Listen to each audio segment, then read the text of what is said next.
Welcome back to Unfinished Business. This is the podcast where we get real about building businesses, serving clients, and what is still in progress or unfinished in that journey. Hi, I'm your host, Kimberly Griggs, and today I'm joined by Casita Simpson. She is the founder of Simpsons Associates, a consultancy that helps law firms and service based small businesses ditch the manual busy work and run like well oiled machines.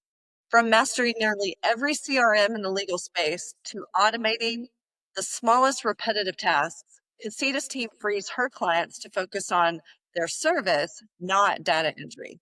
So, in addition to that, she's also spent the past decade advocating for children who've been abused, abandoned, and neglected while involved in court proceedings. So, she's a philanthropist, she's a tech expert, and we are excited to have her on the show. So, Casita, welcome, and thank you for helping us learn how to uplevel our automation game. Yeah, of course. Thank you so much for having me. I am obsessed with technology. Glad to be here and glad to pass on whatever insight and possibly can and show that as an entrepreneur, things are still unfinished, even in my own world. Fair point. Well, listen, let's just get into it. So, what led you to the world of tech and operations? How did those two worlds combine? I'll be so honest with you. Whenever I'm asked this question, I really have to attribute a part of this journey to working in corporate. And I say that because I spent a lot of time working in the legal space. And that's why originally when I started my business, it was mostly focused on attorneys. And when I worked in corporate, I still worked in the legal department. But the way that I had access to resources and couple that with the structure and the organization that they needed, it was a beautiful situation because I was able to take my love for keeping things organized and just having a process for things and bring that to life. Because in the department where I worked, I was responsible for making sure that the process was repeated every single time. But we also worked with other departments. So we worked with marketing, we worked with sales, we worked with ops, we worked with a whole bunch of different departments. And the goal was to make everything just kind of be married in unison in a way where truly they didn't have to worry about certain things happening because I did it. And so when I started working there, you want to talk about like file cabinets full of just like documents. I digitized all of them. I took 2 file cabinets worth of like different files that they accumulated over time, and I made all of them electronic. I created a naming convention system for all of it. At the time we were using smart sheets and a couple of other tools, and so I created a way to make everything work smoothly. Before I left, I created a system in Jira that created a process for whenever anyone wanted to request a document to either be drafted or reviewed, or they had any intellectual property that they wanted to acquire or see if it was available to register. I created a process for all of that. So that way, no one was coming over to our department bothering us saying, knock, knock, can we have this? It was a virtual door. So there was that. But like it created a structure to where no one really needed to come and bother us. They just put in a request and they just knew that their thing was going to be handled, because we even set up different responses to be able to go out based on what they needed, so that it was just a easier process instead of every single time someone coming, hey, can I get this? Putting out fires that weren't necessary to be putting out and just taking up more time. That's how it started. And I want to say that was almost 10 years ago now since that time, but it's kind of evolved over time, and the rest is, I guess you could say, history. Yeah. So, how long did you spend developing that skill of being able to do this before you decided to take the leap and launch a business of your own? I would say my whole life, to be honest with you, as long as I could possibly remember, because I always had the knack for, if this isn't working, we have to do something different to make it work. And I never worked in IT, but I was always viewed as the solution for anything technology related. It didn't matter. Like I was even closely connected with the IT people at the different companies I worked at, because I always just wanted to be seen as a resource. So whenever I worked anywhere, if there was something that was going on with the computer or some type of interface not working appropriately, I would be the one to say, okay, let me try to figure this out. You could still call IT, but let me just try to see if I could figure it out and troubleshoot it. And it Yeah. was funny because every single time when IT would come over or we would reach out to someone, they'd be like, I don't even know why you called me, because she already fixed it, or she did all the things that I would do. So we're going to take it the next layer up and contact a third party or whatever the case is to be able to make everything flow. I would say that as long as I could remember, probably since my early 20s, this has been something that I've really spent a lot of time just like, I guess, harnessing my skills without even realize that I was doing that because I just never said no. I was always Yeah. like, okay, well, if this is a problem, let's just find a solution for it. I've always been solution driven and just like, how do we make this not be a problem anymore instead of griping and complaining about the same thing? How do we fix that to make it just work better instead of creating more of the annoyingness of like, we don't like this, it's not working, it's not functioning. Let's just Yeah. build something that works. Let's just make it work more appropriately. I love that. I love the natural curiosity and just like you phrased it so well of just doing something without even knowing that you're doing it and creating this Hmm. skill set behind Yeah. the scenes. So talk to me about the moment where you were inspired to take the leap and you said, I'm going to use this knowledge and I'm going to start this business. Yes. If I'm gonna be perfectly honest with you, in 2017, made a decision that I was like, okay, like I'm working for these corporations. I'm so sick of whenever I leave a company and I want to work with a new company, they're like, you don't have the paralegal background to be able to do this, so we're not gonna hire you. And I was just sick of it. So I was like, okay, I wanna start something. But then when I fell into a job that I loved, which was the last job that I had prior to being a business owner, I had to make a decision. Do I still continue running this business and helping people out on the side, or do I give my full attention to this business? So I finished up the work that I was working on with some of my clients and I parted ways with them. And I kind of just let the business just sit there. And what I didn't think would happen happened. I got furloughed. COVID happened. And yeah, it just created this environment to where like it was a lot of unknown. And I went from working full time to working like part time for the company. And then it went from working part time to then them saying, we have to furlough you for a little bit, but we'll bring you back. And it was uncertain. And I was like, you know what? With this uncertainty, I have to do something else because if they don't bring me back, then what do I do? Like if they, get phase out my position, then what do I do then? I'm just sitting around waiting. I don't want that. You know, I don't have responsibilities like everyone else does. Like I don't have children, but it was still a responsibility to, maintain a lifestyle that I had for grown accustomed to for so long. I've been in my home for a bit and all of that. So I just had to really make a decision like, what am I gonna do next? So I dusted everything off, got everything restarted. And I would say 2020, I it was when I like positioned myself to say, I'm gonna do this full time. I'm not going to have any fallback plan. I'm not going to work for somebody else and say, oh, this is a hobby that I'm doing. This is going to be what I do every single day. And when I started working with, different business owners at the time, I was working solely exclusively with attorneys. And one of the things that I kept noticing was that same problem that I was seeing when I worked in corporate, where there wasn't organization, there wasn't a central place for everything to be. There, people were reaching out, and there wasn't like a documented process of how things should be, or email templates to be able to say, hey, this is what is happening. Every single time someone reached out, we were doing the same things every single time. There wasn't a template. There wasn't a cookie. I won't even say what I did wasn't cookie cutter, but there wasn't like a shell of saying, hey, this is what you're going to do. Every time we needed to do something was like, go look back at that file or go do this. And the worst thing to me at that time was when clients called. Because if someone's calling me and they're trying to say, hey, what's the update on my case? Or, what are we doing with this or that? I had nothing to tell them because if another paralegal was on the assignment, there was no notes of what she spoke to them about or what he spoke to them about. So then I was sitting in a position like really frustrated because I was saying to myself, this isn't the way to run this business or any business. And if I'm going to put my name on something and saying I'm involved with this, it can't run like this. So that's when I decided to have the conversation with the owner. And I was like, listen, we're going to have to change things up a bit. And this is what I'm doing on my side because they didn't have their own system. I created my own system. I had my own case management system that I was using. And that's how I got started in the business. I paid for my own system and I kept track of everything. And I said, look, this is how I'm doing it. And I think we need to do your operation like this too, because it will just make sense for billing, reporting, for everyone knowing what everyone's doing. And then it just evolved from there because then we had to figure out a way for leads to be able to be in the mix and have everything synced up with that. And I love templates when it comes to doing things that are repetitive, whether it's through an automation or whether it's through, some kind of template. Let's automate those repetitive things that we're doing, those manual tasks that we're doing every single day, and make it so that you can click a button, or even if it's a few buttons, and know that everything is going to be sent out and you could track it versus sending it out by email and hoping that they sign, or sending this thing out and hoping that they review it. There's no fail safe for that. Yeah. So, needless to say, I did that over the course of time to where, like, at this point, I would say that I know very well the systems that attorneys use frequently, like very frequently.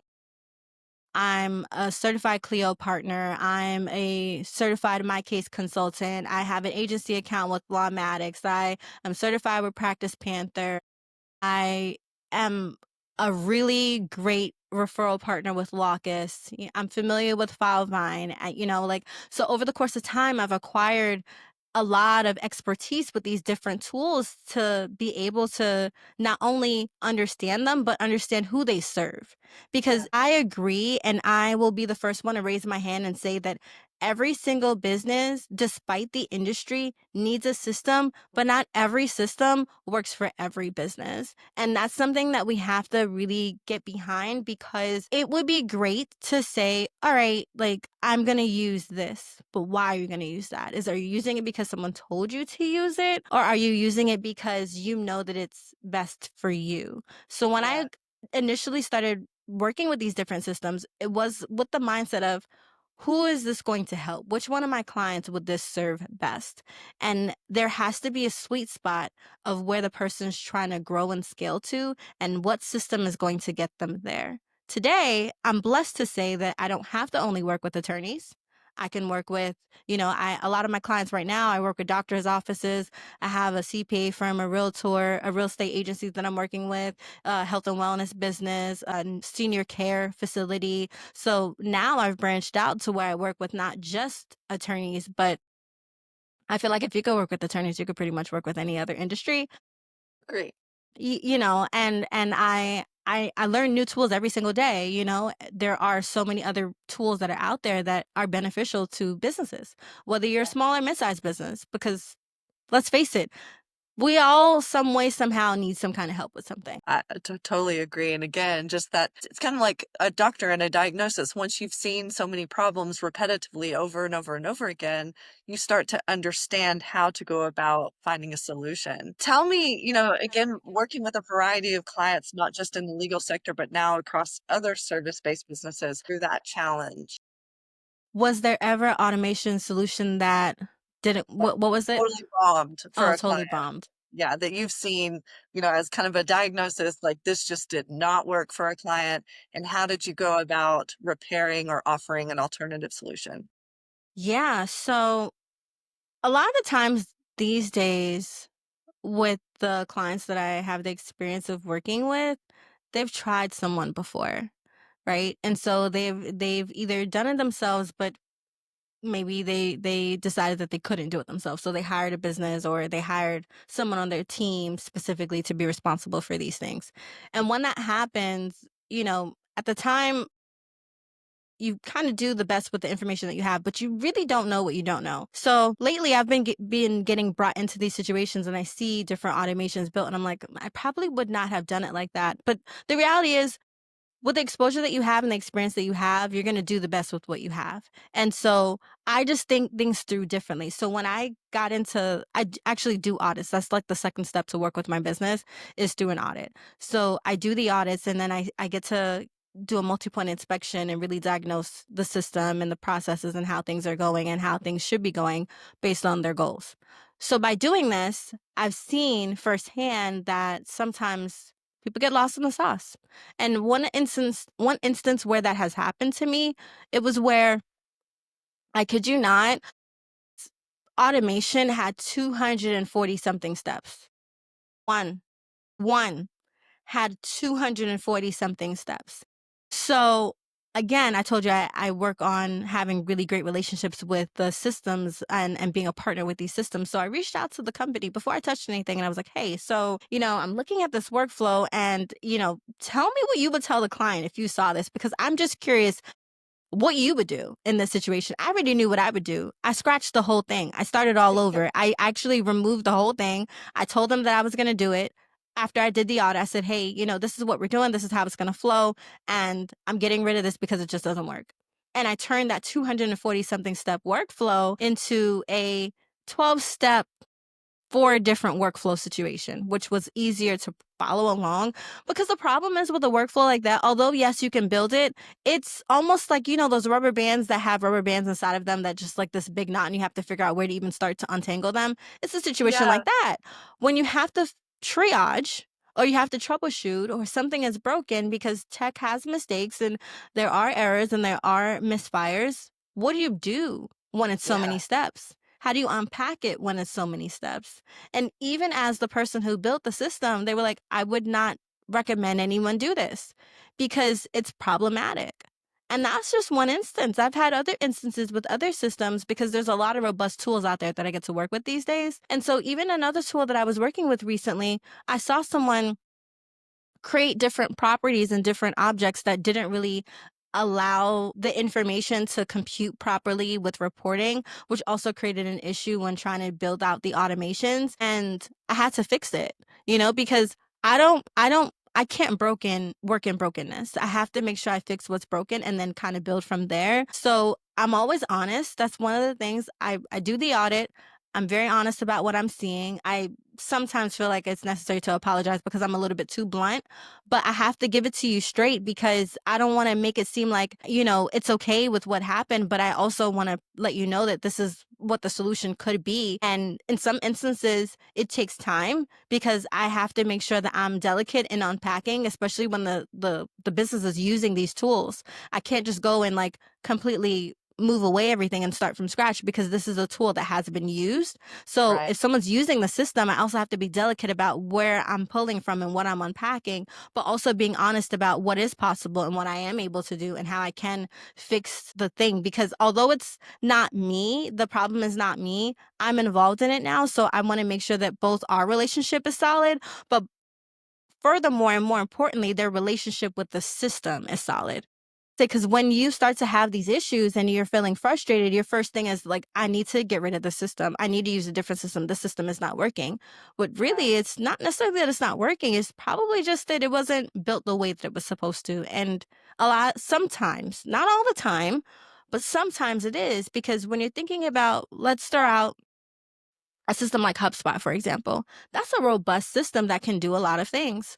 But when you're thinking about it and you're like, hey, this system isn't working for me, that's a robust tool. How could that not be working for you? That's when you have to look to say, okay, well, maybe it's something that was built inappropriately or inaccurately or needs to be tweaked, or maybe the vision has changed and the system needs to change along with it. Or is it possible that the business is not clear on what the next steps are and what they want the tool to do for them? Correct. I've Do seen you that find too. that to be true? Yes, Yeah. I've seen that too.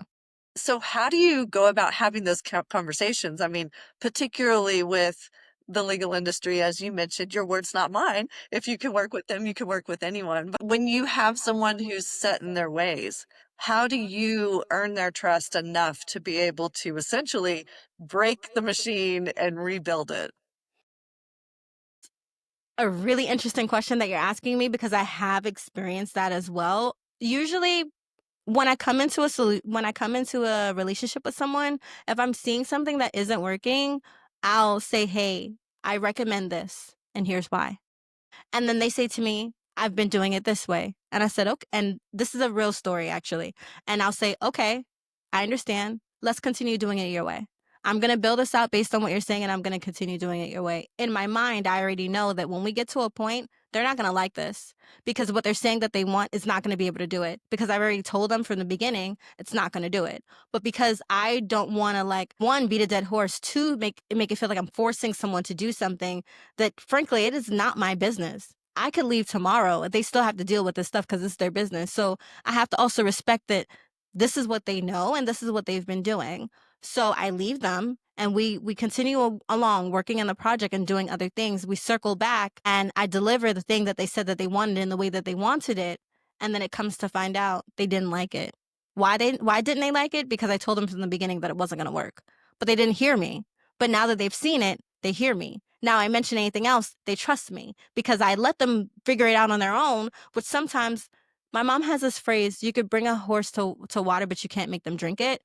I can bring you so far along the way, but I can't force you to see things the way that I see it. But once you're in it and you see how arduous it is and how difficult it is to make progress with that thing that way, then you're gonna come back. Because my place is not to make you spend more money, it's to find ways to make you save money by centralizing your tools.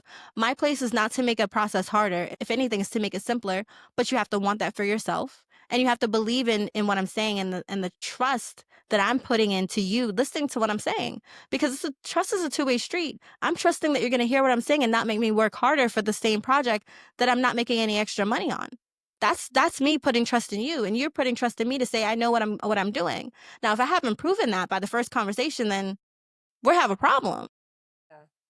Yeah. That has happened not as often as one would think, but it does come up. And when it Yeah. does come up, I usually handle it in that situation. And with that specific client, it actually happened twice. There was two things that I said, and there was two things that they just was. One was like, "Yeah, I don't want to spend the money. I don't want to do that." And the other one was like, "Yeah, I." In the same project, she was like, "Yeah, I don't really think that we need that. I don't really think that that's necessary." I was like, "Okay." Then we bring it back full circle. She saw why it was needed, and she saw why she needed that extra tool, and I've done my job. Yeah, yeah. If you pointed out the path of where they're missing the mark, and then they get to experience that firsthand, well, then they can at least you're providing an alternative for a better solution, and then they can choose. You can't make everybody drink, as you said, for sure. Can. So tell me about you mentioned how the understanding these tools can help a business actually save resources and money. Tell me, share a win with us. Tell me a case where that was something that you brought to the table and you ended up saving them or creating new, revenue potential because of these workflows. Yeah. And how much time and money that is costing them by doing things. Let's take a simple scenario like document generating. In every space, in every industry, there's some level of something that needs to be generated through some kind of document, whether it's a letter, whether it's an email, whether it's an agreement of some sort. There's something that needs to be done in that way. You can use a template, and technically sometimes people do use templates, but sometimes generating the document where there's custom fields innately built in is the way to go because it reduces human errors. There was a situation where I had a conversation with a prospect and I was asking certain questions about like how much time they were spending on certain things. And when we had the conversation, she told me that she was spending we did the math, and based on what she was charging per hour, which even if you're not charging an hourly rate, your time still equates to some dollar value in some kind of way, you and your team. So it turned out to be that she was wasting about $190,000 per year. And it wasn't because she was just giving it away, it was because the way that she was running her business.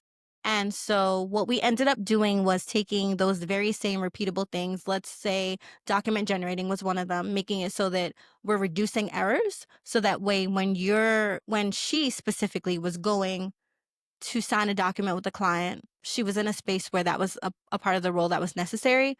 There wasn't errors in the documents. So she didn't have to go back and like rewrite things and print them out and get the person to sign. Like one, it shows better professionalism, but two, it wasn't extra time that was wasted. That was one thing. The second thing was there wasn't a way for whenever a lead was coming into her system for it to be marked appropriately as a lead and be able to track that information. Everything was being done manually. So if someone called, there was a manual component to each one of the things to add that information.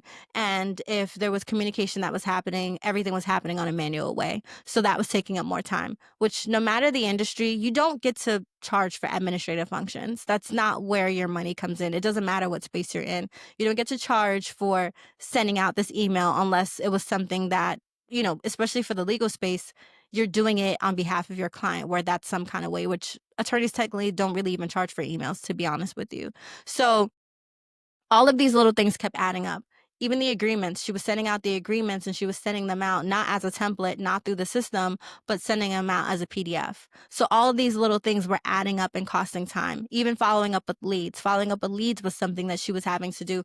Oh, this person was supposed to work with me. Let me follow up with them. There wasn't a system that had a delay. This person came in, they didn't schedule a consult. Okay, let's send them a couple of emails to nurture this lead.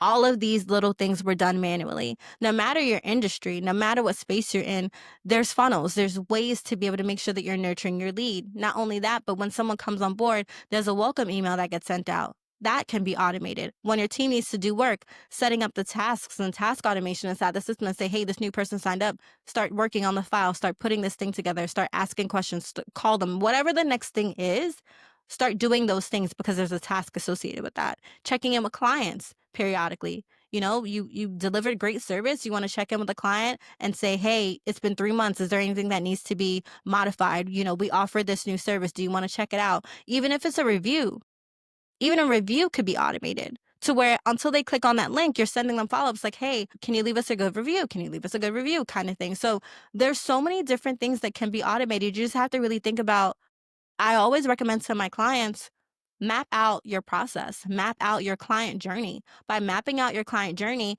we can now pull those different touch points out and now figure out different ways to ensure that one, you're doing the right thing at that particular step, but two, we're automating things that can be automated at that step, which Yeah. removes the human and human error. And it's not to say that we're trying to take away jobs from people, but we're trying to use people more appropriately. We're trying to better service our clients and better service our industry. And how do we do that if we're having people focusing on that when they should be focusing on this?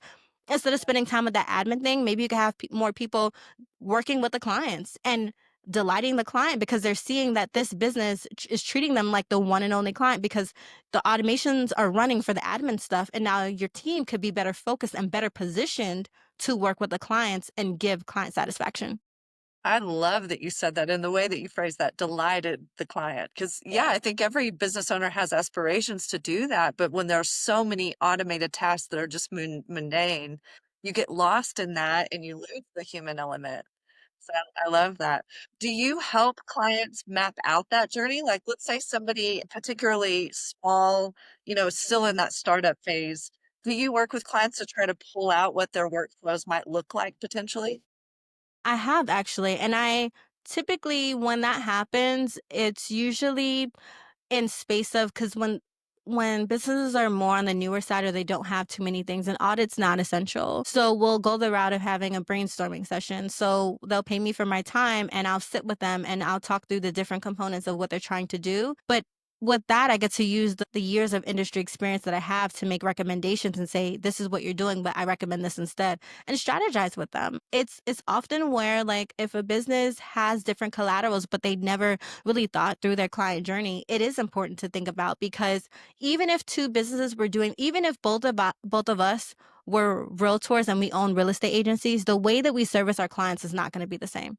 Even if we were in the same state, doing the same thing, serving the same type of people, our process is going to be different. Why? Because we're different people. Our genetic makeup is not the same. So we're not going to be thinking through and doing things the same. And so understanding that like the way that you want your client journey to flow like is important for the way that you want to service your clients and how you want to handle them. Some people still do handwritten cards. Some businesses don't. Some people send gifts when new clients sign up. Some businesses don't. Everything is slightly different depending on who you are, where you're at, and what you're trying to do for your business and how you're trying to show up in the industry as well. So yeah, the short answer is I do support them with mapping those things out. And I also bring the level of experience I have with strategizing and giving them that insight to it as well. Love that. So, how do you, for those people that might be skeptical of efficiency experts or business consultants, sometimes those terms are even a little alarming for people. How do you position your services so that your value is crystal clear? I take it as what pain point are you experiencing today? And how much time and money is that costing you? Wouldn't you love a way to be in a position where that wasn't costing you as much money? Because that's what I bring to the table. It's that simple. What channels or speaking events or content has moved the needle most for you and your business in growing? I would say showing up on channels like this and communicating with amazing people like you is one way. I will also say that I do a lot of different speaking things whenever I can. So if I see that there's going to be a conference and I could potentially speak at that conference or connect with people and just provide value, I want to do that. If I am on any type of calls with people and, they're struggling or they'll ask a question, I'll say, "Well, have you tried this or that?" So just showing up as an expert isn't just saying, "Oh, I'm an expert." It's really just providing that value and allowing them to get to that solution, get to that point on their own where they see that I am of value. But I do speak often. I do have a YouTube channel and I let that sit on its own. I do record content on YouTube and I go live more often now. That's something that for someone who speaks, it's a little bit nerve-wracking to go live, right? And A so I've lot. Yep. decided to rip the Band-Aid off and just decided to go live more often and just really engage with people and help. I'm a part of a local group called the Daily Drip, and I recently had office hours with them, and just I sat there and I just provided insight. So wherever I could provide insight and value, I'll do it. I'm a little bit more selective on what channels I do speak on these days, but I do want to provide value. So whatever that means, however that looks, is just making sure that it aligns with my values and what I'm trying to communicate to people and what my business model is here to do. Sure. So just curious, this is a little bit of a question that I'm just curious to ask everyone. Where do you see AI changing your space or changing the industry? I see it changing what I do in a way where I'm more needed to provide consulting, because there's going to become a need to make sure that they're using AI ethically. There's going to become a need to make sure that it's doing what they want it to do. So pretty much what I'm doing now, but more so intentional with artificial intelligence. Agentics is something that's going to come about. So making sure that they have, or it's already here, but making sure that they have the agents that are savvy enough to do what they needed to do, but also utilizing them in the right way. And creating a space where they can still have their employees and have their employees do certain things as well too. So more of a strategic alliance to where the employees will still feel empowered that they have work to do, and maybe even also training the employees to be equipped to use agentics in a appropriate way, in compliance with the policies and procedures that the business has, and also helping the business owners that don't have large teams really leverage AI and agentics in a way where they're still keeping ownership of their things and their policies, and also but utilizing the technology to make more waves and transcend beyond where they can today. Yeah, From an ethical definitely. standpoint, though. And just deciphering, there's so many tools. I mean, I'm sure you get targeted. I'm sure most business owners that are looking for these types of solutions are targeted and inundated with tons of information, but sifting Eh, through what ones might be helpful and ones that might be Yes. overkill. Definitely. Every single day. Every single day, I'm pleasantly surprised by some new tool that's out. It's just like just a couple months ago, we only had ChatGPT and Claude. Now we have Perplexity. Now we have Gemini with Google. Like there's so many different elements of AI and so many different ways to potentially use it, that we also have to be really clear of what we're using it for and being really mindful about what data we're putting into it, because it's also a space where, like anything else, once you put it out there, it is out there. And this is not like the new form of the internet. This is intelligent internet, artificial intelligence. We can't forget the I stands for intelligence, right? Like, it is more savvy. It learns, it adapts, it builds, it models who we are, but we're giving it data. So we have to be very mindful of the data that we're giving it, because that's the biggest thing. It's like, yes, there's so many tools and we get happy with shiny new objects, even myself included, but I'm also having to be very mindful about the data that I'm putting into this, because it is going to then be accessible for everyone else to possibly have access to it as well. If you think about it, I just saw a post the other day. Someone was saying to me that someone found their business for a job through ChatGPT. So it's like, Yeah. If people can find you as a service-based business through ChatGPT, then what else can they find through ChatGPT? And the Right. ones who are not intelligent enough to be careful about what they're putting into it and not hunkering down on the type of things that it can remember and what memory bank it's saving, we owe it to ourselves to do that, right? I mean, how many breaches have we seen over the course of time lately? It's Mm, this is going to be the new wave of, I hate to say it, but like, of data breaches and things being out there that we don't want out there. So we have to be really mindful of the way that it's not here to scare us. Like, and I'm gonna be quiet after I say this, but like, it's almost like we have to be in alignment with the time that we're in. So it's not something to be afraid of and saying, "Oh, I never want to use it because I don't understand it." It's not like the internet. This is not where things were moving very slow for things to change. Things are changing rapidly, but as yes. I blink my eyelids, things are changing every single minute of the day. And if we don't become in agreement with it, we'll get railroaded over because it's not going anywhere. And it's not taking years anymore. It's taking months, sometimes weeks Yeah. for that shift to happen. So we Yeah. have to be intelligent. We just have to be intelligent about what we're doing.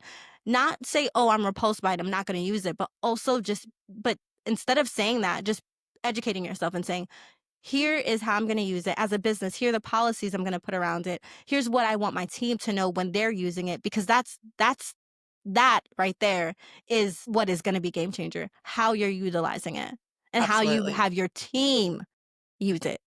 And the liability. So I love that you're saying that and touching on that is so important to be mindful about, again, pausing before before you take a leap, but it's surely communicating to anyone that has representation of your business Definitely. how you prefer those things to be handled. I mean, I've seen companies upload financial documents for analysis, which is a great tool, but I mean, do we want that out there for No, everyone to lay eyes no, on? So, yeah, we thank you for don't. sharing that.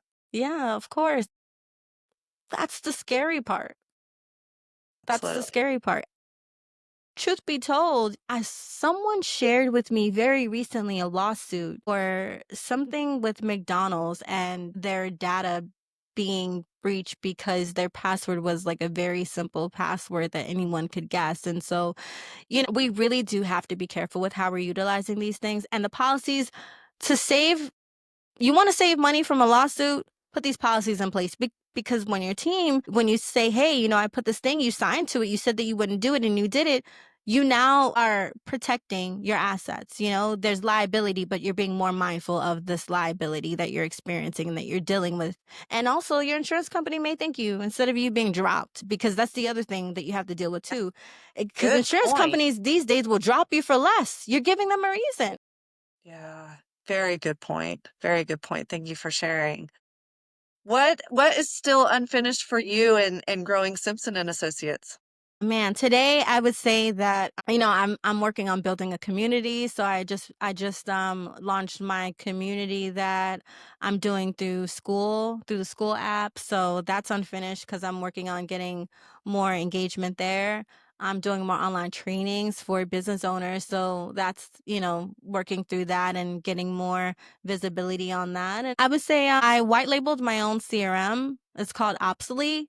So that's also unfinished because I'm working through making sure that that has all the parameters that I want it to have, and doing all those things. So yeah, there's a lot of finished things, but there's, as a visionary of a business, which anyone watching this, they're in that space too as well. You're always thinking about the next thing and how you can really service the people that really need it. And having the white label CRM, just like, it made perfect sense because I'm like, this is going to be the way that I really get to maintain. You don't want to do it yourself? Come on board, pay me a monthly subscription. I'll maintain your system for you. And as a separate subscription model, you can pay for the CRM through me, which will be more cost effective because I can manage everything and we don't have to worry about the price changing because the price technically won't change unless I some crazy reason I decide to. But Sure. and then building the community because I realized that there are people who are not ready yet to build automations, that are not in the space where they're ready to make such a big shift and invest in that. But let's have a conversation. Let's figure out a way for you to have access to a community that can support you in your vision of figuring things out with technology. That's such a Mhm. great solution for anyone just looking to get started. How can we be supportive of you? Where can we find you and show up and learn more? So I am right now on Instagram. So it's Simpson underscore ASSOC. That's the handle for Instagram. I'm on Facebook as well. And I have my website, Simpson ASSOC.com. And the community, you could just find it online through school, KOOL.com, and then just look for Cass Loves Tech to join the community. I'm sure I'll give you all the things and you can figure out a way to distribute it to the people that are watching and listening so they can be Absolutely. I'll involved. be sure to link all of that in the show notes for sure for anyone watching. And then I just have one final question for you. Let's say you accomplish everything that you want to. You have this white labeled product that people are paying you massive amounts of money for subscriptions for, and all your dreams come true. But you only had three pieces of advice to leave behind for any aspiring entrepreneur. What would they be? Never give up. Not, and I know it's three and I should just say them and move on, but like never give up because someone once told me that if you haven't made a mistake or failed or lost money in business, that means you haven't been in business long enough because that's inevitable, but don't give up. Continue betting on you, continue showing up. The second thing I would say is if you're trying to do something and you feel conviction within the bottom of your soul that this is what you should be doing and you share it with someone and they're not cheering you on, you're in the wrong room. Change rooms. Change rooms. And the same thing will go for your offerings. If you're offering things to people and they're nickel and diming over price or they're saying it they don't see the value or they're trying to negotiate, change rooms. Change your audience. That means that audience is not for you. No one should tell anyone what they're worth. It's either you want it or you don't. It's either you like it or you don't. No one gets to go to Apple and say you're not worth $1,500 for a phone. It's either you want the phone or you don't. We don't get to go to Louis and say I want to pay $100 for that bag. They're gonna say go find. No offense to these brands, but go find Kate Spade because that's where your money will get you. Yeah, So the same is gonna go for you and your business. good point. Love that. Any other final thoughts? Continue loving what you do, and if you no longer love it, do a check. Do a check on you. And it's always just important to reflect on how you're feeling and how you're showing up for yourself and for your business. If it's no longer a passion and it's no longer in alignment, it's okay to pivot. You know how many different launches I've done? It's okay to pivot. It's okay. No one's going to say, "Oh my god, she did that." Think about the biggest brands that we have out there.